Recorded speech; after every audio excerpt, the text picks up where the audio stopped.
You're fired. And before the sun goes down, I want you out of my house." The words struck the marble foyer with the cold certainty of a judge's final ruling. Every sound inside the mansion disappeared. The polished grandfather clock near the sweeping staircase seemed to stop ticking. Even the soft hum of the central air faded beneath the weight of Richard Ashford's voice.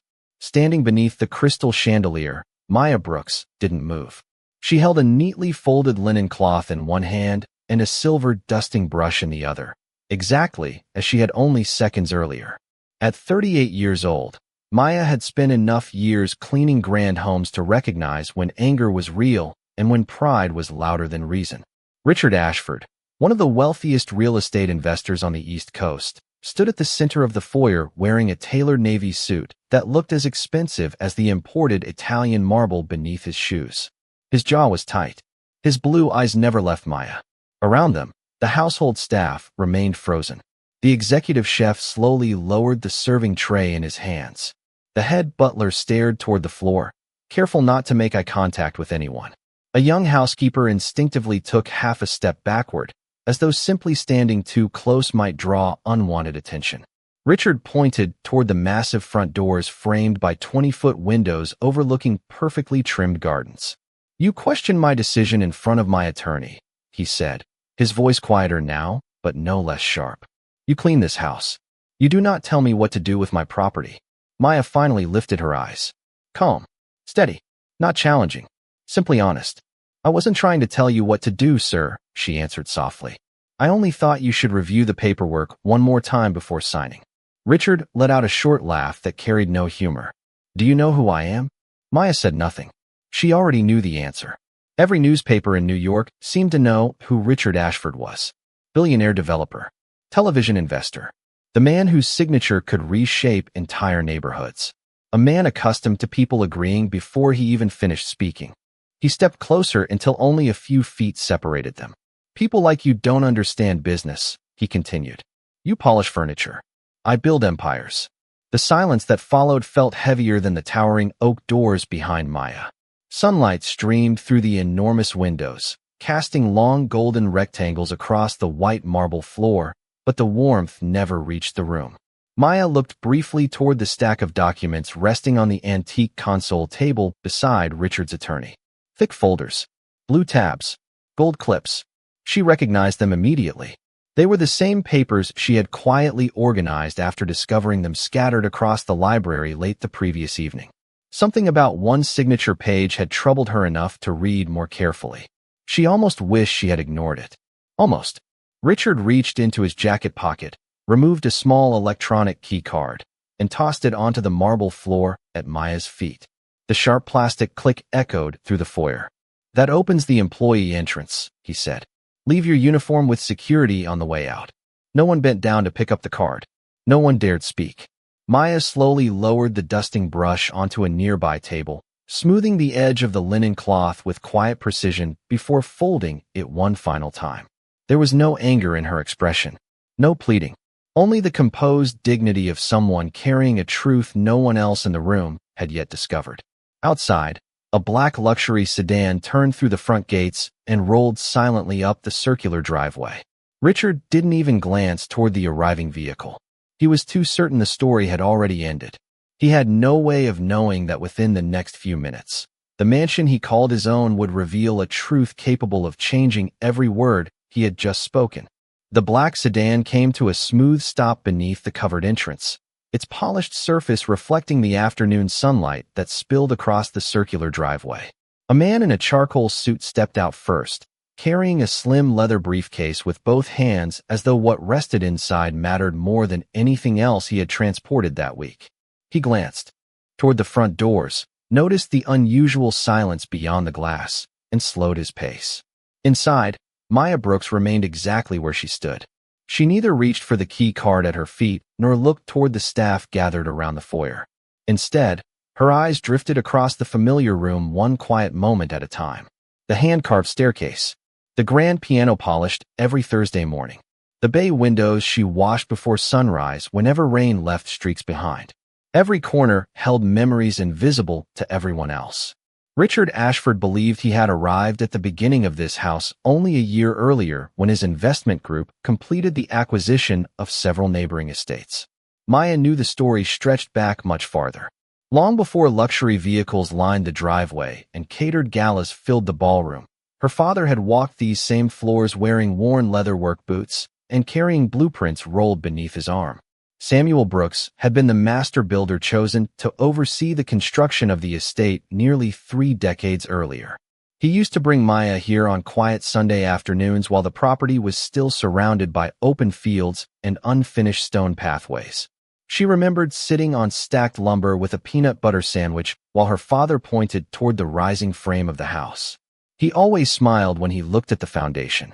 "A home remembers the people who build it," he would tell her. "Walls can hear gratitude just as easily as pride." Maya never forgot those words. Years later, after Samuel passed away following a long illness, life became much smaller than anyone expected. Medical bills consumed nearly everything the family owned. Maya postponed graduate school, accepted whatever work she could find, and quietly built a reputation for being dependable rather than noticeable. She never complained, never demanded recognition. Cleaning homes paid the bills, and caring for spaces that meant something to other families gave her a quiet sense of purpose. Most employers never asked about her past. They saw a housekeeping uniform and stopped looking any deeper. That suited Maya just fine. She believed character revealed itself over time, not through introductions. When Richard purchased controlling interest in Ashford Capital and began expanding his real estate portfolio, dozens of new employees rotated through the estate. Managers changed. Landscapers came and went. Security companies replaced one another almost every season. Maya remained. She knew which upstairs window whistled whenever the wind shifted from the north. She knew the old oak tree in the backyard needed extra support after heavy storms. She knew the library fireplace drew smoke unless the chimney damper opened exactly halfway. None of those details appeared in maintenance reports. They lived only in memory.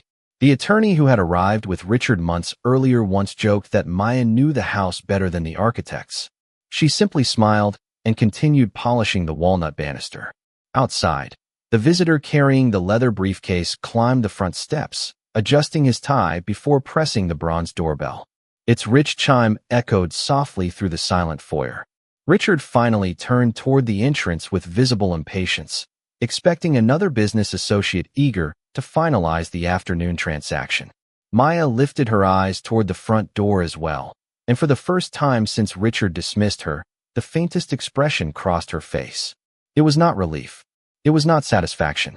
It was the quiet recognition of someone who understood that truth often arrived without raising its voice. The butler opened the massive front door with practiced precision, revealing the visitor standing beneath the stone archway. He appeared to be in his early 60s, his silver hair neatly combed, his polished shoes untouched by the light gravel outside. The leather briefcase never left his hand. "Good afternoon," he said calmly. "I am looking for Miss Maya Brooks." The sentence drifted through the foyer like an unexpected breeze. Richard Ashford frowned immediately. "You can speak with her after she leaves," he answered before anyone else could respond. "She no longer works here." The visitor shifted his attention toward Richard without changing his expression. "I appreciate the information, sir. However, my appointment is with Miss Brooks." Richard let out a quiet sigh of irritation. Meetings followed schedules. Deals followed authority. That was how his world operated. Unexpected interruptions rarely lasted long. "I am Richard Ashford," he said confidently. "Whatever business you have regarding this property can go through me." The man offered a polite nod. "My name is Harold Whitmore, senior partner with Whitmore, Gaines, and Ellis. I was instructed to deliver legal documents directly into Miss Brooks' hands." Richard glanced toward the attorney standing beside the console table. His own attorney looked equally puzzled. Harold Whitmore was not an unfamiliar name. Within New York legal circles, he represented families whose estates stretched back generations. He rarely handled routine transactions. If he appeared in person, something significant usually followed. Richard folded his arms.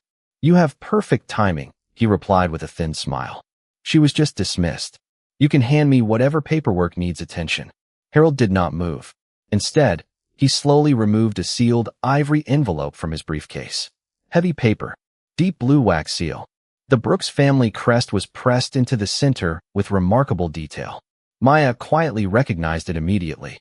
She had not seen that seal since her father's memorial service nearly 12 years earlier.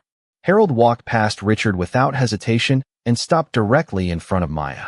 His voice softened. "Miss Brooks, I apologize for arriving a few minutes later than expected. Traffic leaving downtown was heavier than anticipated." Maya accepted the envelope with both hands. "Thank you for coming, Mr. Whitmore." Around them, confusion spread silently across every face in the room. The chef exchanged uncertain glances with the housekeeper. The butler lowered his eyes again, unsure whether to remain or excuse himself. Richard watched the exchange with growing impatience. "Would someone explain what is happening?" he asked. Harold finally turned back toward him. "Certainly, Mr. Ashford. I was informed there would be a document signing regarding this residence this afternoon. Before any transaction proceeds, several ownership matters must first be clarified." Richard laughed once, short and controlled. "Ownership has already been clarified. My company acquired every asset connected to this estate." Harold studied him for a brief moment before speaking again. "That may be what you were led to believe." Richard's attorney stepped forward. "There must be some misunderstanding. We completed months of due diligence." Harold acknowledged him with a respectful nod. "Then I imagine you will find today's records especially interesting." Maya carefully broke the wax seal and unfolded the documents inside. Her eyes moved across the familiar pages with quiet certainty. Nothing surprised her. Everything was exactly as she had expected. Outside, dark clouds slowly gathered beyond the western hills, dimming the golden afternoon light that had filled the mansion only moments earlier. Inside, the bright marble foyer suddenly felt smaller. Richard sensed the shift, but refused to show it. Confidence had carried him through every negotiation of his career. Yet for the first time that afternoon, certainty began to loosen its grip, replaced by a question he could not yet answer. Why would one of the city's most respected estate attorneys come personally to deliver documents to the woman he had dismissed only minutes before? Richard Ashford extended his hand with the quiet confidence of a man who had spent his entire career taking control of every room he entered. "Let me see those documents," he said.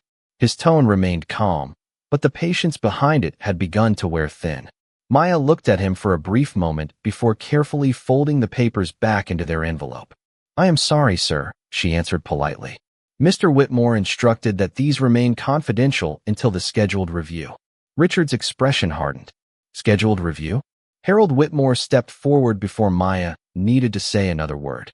"At 2:30 this afternoon, in the library." He glanced toward the antique grandfather clock. "We are exactly on time." Richard followed his gaze. The brass pendulum continued its steady rhythm as the minute hand settled into place. He turned toward his own attorney. "Did anyone inform us about another meeting?"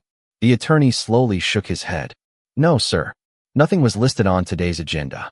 Richard looked back at Harold. "This is my residence. There are no meetings here unless I authorize them." Harold's voice remained respectful. "That assumption appears to be the source of today's misunderstanding." The words lingered in the air. Nobody moved. The silence seemed almost louder than the conversation itself. Maya lowered her eyes briefly toward the polished marble floor where the electronic key card still rested exactly where Richard had thrown it. Without drawing attention to herself, she bent down, picked it up, and walked toward the nearby entry table. Instead of placing it into her pocket, she carefully set it beside a crystal vase as though returning something that had never truly belonged to her. The simple gesture caught the attention of several employees. Even after being dismissed, she treated every object inside the house with quiet respect. Richard noticed it as well, but pride prevented him from acknowledging the contrast. "Enough of these games," he said firmly. "I have investors arriving within the hour. If there is a legal concern, my attorney will resolve it." Harold nodded once. "That is exactly why I am here." He opened his briefcase again and removed a second folder, noticeably thicker than the first. Every page was marked with color-coded tabs. Certified copies, property surveys, historical records, registered deeds. He placed the folder gently onto the console table without opening it. These records trace ownership of this estate across the last 30 years. Richard crossed his arms. "My acquisition team already reviewed the chain of title. Harold offered a faint smile that revealed neither confidence nor arrogance. Only certainty. They reviewed the chain presented to them. Richard's attorney stepped closer, curiosity replacing confidence. What exactly are you suggesting? Harold rested one hand on the folder. That an important document was never included in the transfer package because it was never legally transferred. Richard felt irritation rising again. Impossible. Harold did not argue. Perhaps. That is why documentation exists. Maya quietly watched the exchange without satisfaction. She had hoped none of this would become necessary. The previous evening, after discovering the pending sale documents in the library, she had gently suggested another review because she recognized one parcel number immediately. It matched the original survey her father had once shown her as a teenager. She had spoken out to prevent embarrassment, not to create it. Richard had mistaken caution for disrespect. Outside, distant thunder rolled softly across the hills, though no rain had yet begun to fall. The fading afternoon light filtered through the tall windows, casting long shadows across the marble floor where everyone stood waiting. Harold finally turned toward Maya. Miss Brooks, if you are comfortable proceeding, I believe it would be appropriate for everyone present to review the original ownership records together. Maya took a slow breath, looked toward Richard with quiet composure rather than resentment, and gave a gentle nod. Yes, she said softly. I think it is finally time for the house to tell its own story. Everyone followed Harold Whitmore through the wide hallway toward the library, though no one spoke above a whisper. The room had always carried a different atmosphere from the rest of the mansion. Floor-to-ceiling walnut shelves lined every wall, filled with leather-bound volumes collected across generations. Afternoon light filtered through tall windows, settling over the massive mahogany table at the center of the room. Richard Ashford walked at the front with measured confidence, refusing to let uncertainty show. His attorney remained only a step behind, carrying a notebook that suddenly seemed far less useful than before. Maya entered last, quietly closing the library doors behind her. Harold placed the thick folder on the table and carefully untied the dark ribbon holding the documents together. One by one, he arranged certified records across the polished wood with remarkable precision. Property surveys, county registration certificates, probate filings, historic tax maps. Each page carried official seals that reflected faintly beneath the soft light hanging overhead. Richard glanced across them with visible impatience. You have assembled an impressive collection of paperwork, he said. But none of it changes the purchase agreement my company executed. Harold acknowledged the statement with a courteous nod. The purchase agreement transferred several surrounding parcels and operational assets. That portion is not in dispute. Richard frowned. Then we are finished here. Harold rested one finger on a faded survey map dated nearly 30 years earlier. Not quite.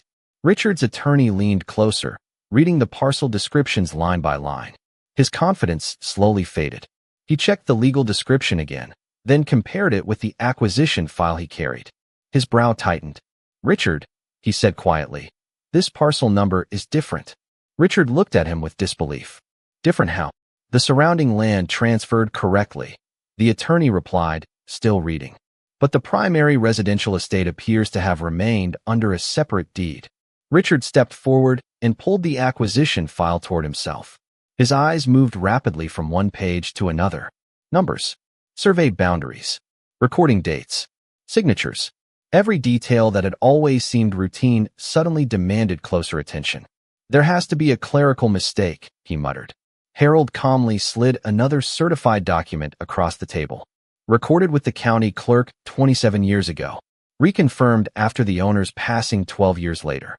Reviewed annually without interruption. Richard stared at the seal pressed into the bottom corner. It was authentic. His attorney quietly reached for his phone. Within moments, he was connected to the firm's title department. He spoke softly, asking for verification of one parcel identification number.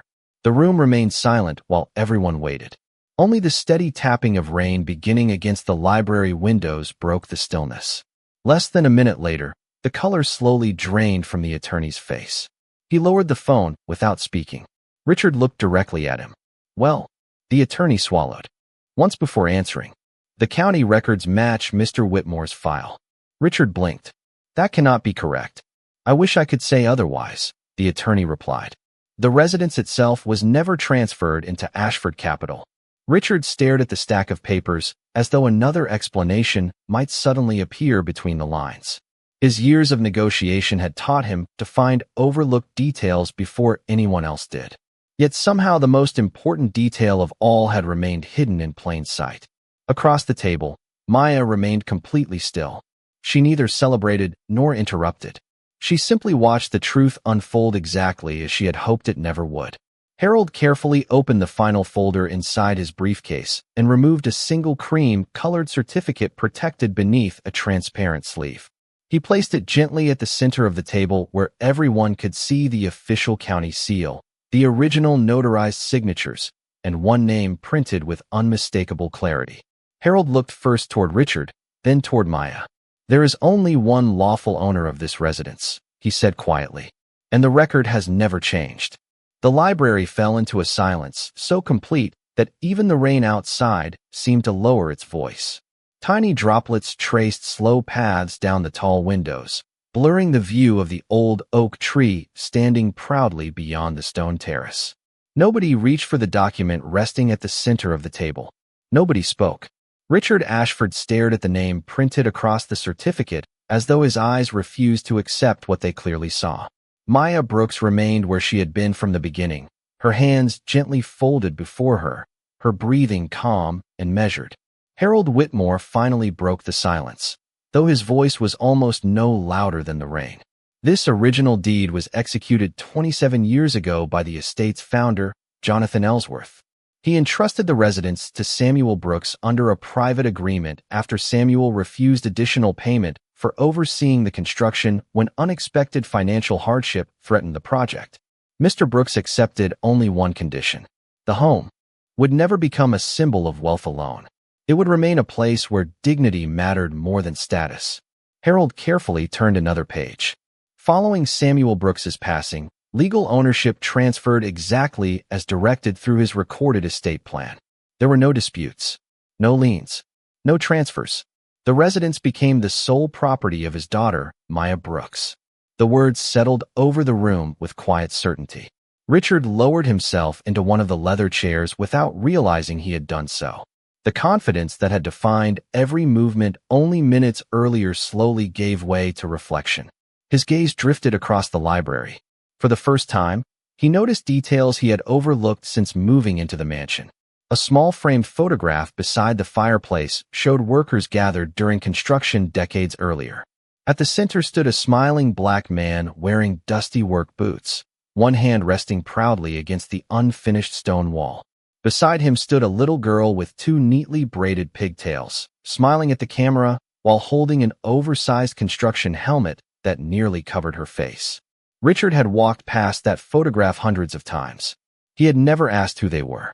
Maya quietly noticed where he was looking. "My father liked that picture," she said softly. "He always said a house should remember the people who gave it their best." Richard looked from the photograph back to Maya. His expression carried no anger now, only questions. "If this place has always been yours," he asked carefully, "why did you work here?" Maya smiled gently, though sadness rested behind her eyes. "Because ownership and service are not enemies." She paused before continuing. "After my father passed away, I could not afford the taxes, maintenance, and restoration all by myself. I chose to stay. I cared for the home instead of abandoning it. Leasing portions of the surrounding property covered most of the expenses, and working here allowed me to protect what my father loved without drawing attention to myself." Richard listened without interrupting. Every assumption he had made that afternoon quietly unraveled inside his mind. He remembered every morning he had passed Maya in the hallway without asking her name. Every meeting where her presence disappeared into the background because he assumed her uniform told him everything worth knowing.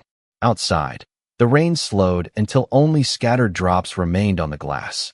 A narrow beam of late afternoon sunlight slipped through the retreating clouds and reached across the library floor, stopping beside the framed photograph near the fireplace. Dust floated gently through the golden light like tiny fragments of memory finally finding their place. Maya looked toward the window, then back at the room that had shaped nearly every chapter of her life. She felt no triumph, only relief that the truth no longer needed to remain hidden. Around the table, every person present seemed to understand that what had changed was greater than a legal record. The house itself had quietly reminded them that respect should never be measured by appearance, position, or the uniform someone happened to wear. Richard remained seated for a long moment, his eyes fixed on the old photograph by the fireplace instead of the documents spread across the table.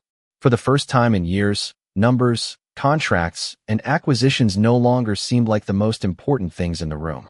The mansion felt different now. The walls no longer represented another successful investment. They carried the weight of another family's history, another man's sacrifice, and a promise that had survived nearly 3 decades without him ever knowing it existed. His attorney quietly gathered the acquisition papers into a neat stack before speaking. "Richard, our purchase agreement only covered the surrounding land, guest cottages, service buildings, and recreational facilities. The residence itself was specifically excluded through the original estate trust. The language was unusual, but legally valid. We should have investigated the historical filings more carefully." Richard slowly rubbed his forehead. "So every renovation I approved." The attorney nodded. "Miss Brooks signed every authorization exactly as required." Richard looked up sharply. "What?" Harold Whitmore opened another folder and produced several maintenance permits. Each one carried Maya's signature beside the county approval stamp. "The roof restoration after the winter storm 2 years ago," Harold explained. "The heating system replacement last fall. The preservation work on the east wing. Every major structural improvement required the owner's written authorization before permits could be issued." Richard took the pages one by one. His own signature appeared only as the financial sponsor. Maya's name appeared where legal ownership was required. Suddenly, dozens of forgotten memories returned with startling clarity. He remembered his office receiving permit approvals faster than expected. He remembered accountants praising how smoothly local inspectors handled every request. He remembered asking one property manager why paperwork for this estate always moved without delays. The manager had simply shrugged and replied that someone inside the house seemed to know exactly how the county system worked. Richard had never asked who that someone was. Across the room, the butler quietly lowered his head. "Sir," he said carefully, "if I may." Richard nodded without speaking. "Miss Brooks has personally supervised every repair since your company arrived. Whenever contractors suggested replacing original woodwork with cheaper materials, she refused. Whenever heavy storms damaged the grounds, she was outside before sunrise checking every tree. She always said the house deserved to be cared for the way her father cared for it." The chef smiled faintly. "She also paid for the restoration of the old greenhouse herself after the wind damaged the glass panels. She never told anyone." Richard looked toward Maya again, struggling to reconcile the woman standing quietly beside the window with the assumptions he had carried for an entire year. "Why did you never tell me?" he asked softly. Maya met his eyes without bitterness. "Would you have believed me?" The question required no answer. Richard searched his own memory and found only uncomfortable honesty. The afternoon replayed itself inside his mind. He remembered dismissing her warning before hearing her explanation. He remembered assuming that her housekeeping uniform defined the limits of her knowledge. He remembered speaking to her instead of listening. Outside, the rain had completely stopped. Sunlight reflected from the wet stone terrace, filling the library with a warm glow that seemed brighter than before. Harold carefully closed the remaining folders and looked toward Richard. "Mr. Ashford, ownership determines who holds the deed. Character determines who deserves the privilege of caring for a home." Richard slowly stood from his chair. The distance between him and Maya remained only a few feet, yet it felt far greater than the marble hallway outside. For the first time since entering the mansion months earlier, he understood that the greatest mistake he had made was not a failed business transaction. It was believing that the person quietly caring for the house every single day had nothing valuable left to teach him. Richard took one slow step forward until he stood across the library table from Maya. The silence between them no longer carried tension. It carried reflection.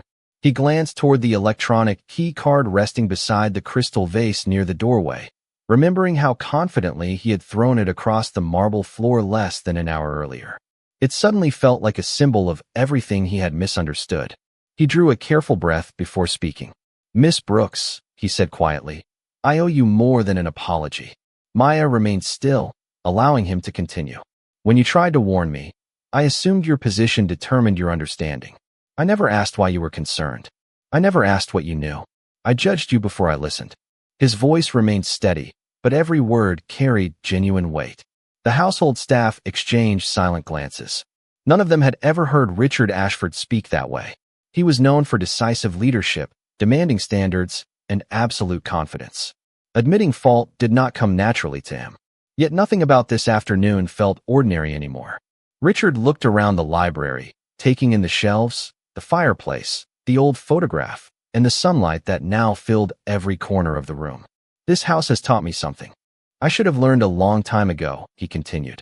Success can purchase buildings, but it cannot purchase wisdom. Respect is earned by character, not by titles.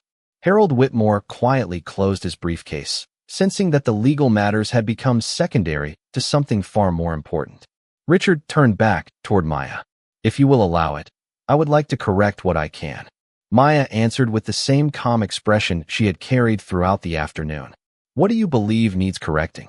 Richard lowered his eyes for a brief moment before replying. Everything that happened before I knew the truth should never have happened, even if I had never learned who owned this house. The words lingered in the quiet room. Maya saw sincerity instead of pride. She also saw regret that no amount of money could erase. After a thoughtful pause, she smiled gently. Then perhaps today has already accomplished something valuable. Richard looked at her with quiet curiosity. My father used to tell me that people reveal who they truly are twice, Maya said softly. Once when they have power, and again when they realize they were wrong. The second moment matters more because it gives someone the chance to become better. Richard slowly nodded. He understood exactly what she meant. Without another word, he walked to the entry table, picked up the electronic key card, and returned to Maya. Instead of handing it to her as an employee, he placed it carefully on the library table beside the ownership documents. This never belonged to me to take away, he said. Maya looked at the small card, then back at Richard. Thank you, she answered. She did not reach for it immediately because the gesture itself mattered more than the object. Richard offered one final request. I know I cannot erase this afternoon, but if you ever decide this estate needs professional management, I hope you will consider allowing my company to earn that responsibility instead of assuming it. Harold smiled almost imperceptibly. The request sounded nothing like a billionaire making an offer. It sounded like a man asking for the opportunity to rebuild trust. Maya extended her hand. Richard accepted it with quiet gratitude. Their handshake lasted only a moment, yet everyone present understood they had witnessed something far greater than the resolution of a property dispute. Pride had stepped aside, dignity had remained intact, and respect had finally entered the room where assumptions had ruled only an hour before. The following morning arrived with the quiet freshness that always followed an overnight rain. Sunlight spread gently across the front lawn, turning thousands of tiny drops resting on the grass into sparkling points of light. A cool breeze carried the scent of damp oak leaves through the open windows as the mansion welcomed another day, though something inside had changed forever. Maya Brooks walked slowly through the foyer carrying nothing more than a simple mug of coffee. For years, she had begun every morning by checking the windows, straightening the entry table, and making certain the house greeted the day with the same quiet dignity her father had loved. Today she paused beneath the crystal chandelier and looked around without rushing. The marble floor reflected the golden morning light just as it always had, but now every corner felt lighter somehow, as though the house itself had finally exhaled after holding its breath for far too long.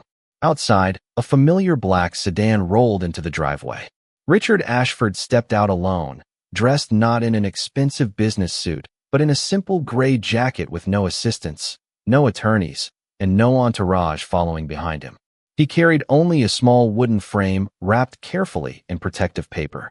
When the butler opened the front door, Richard removed his hat before stepping inside. He smiled politely at every employee he passed, calling each person by name, something none of them had experienced before. Several members of the staff exchanged surprised glances, but their smiles came naturally. Respect had quietly replaced fear. Richard stopped before Maya with calm humility. Good morning, Miss Brooks. Maya returned the greeting with the same kindness she had always shown.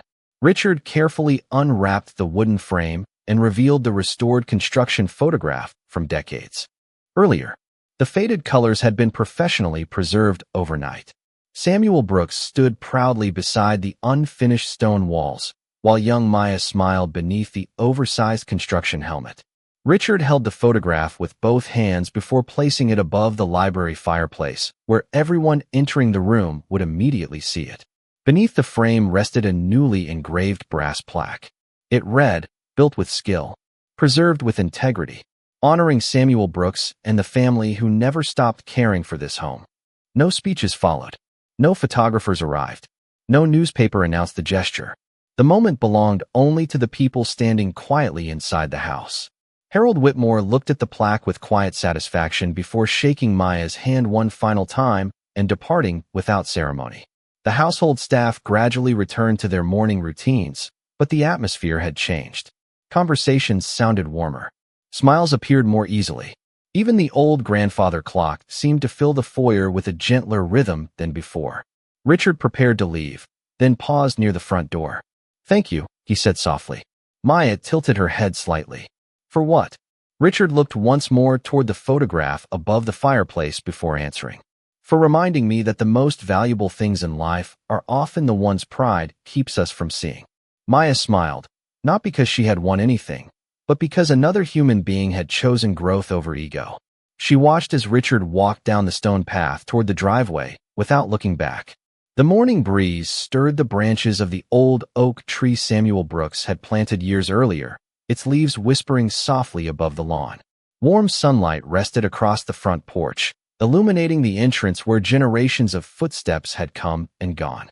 The mansion stood exactly where it always had, unchanged in stone and timber, yet transformed in the hearts of those who now understood that true greatness is never measured by wealth, position, or power. It is measured by the respect we choose to give another person long before we discover who they truly are.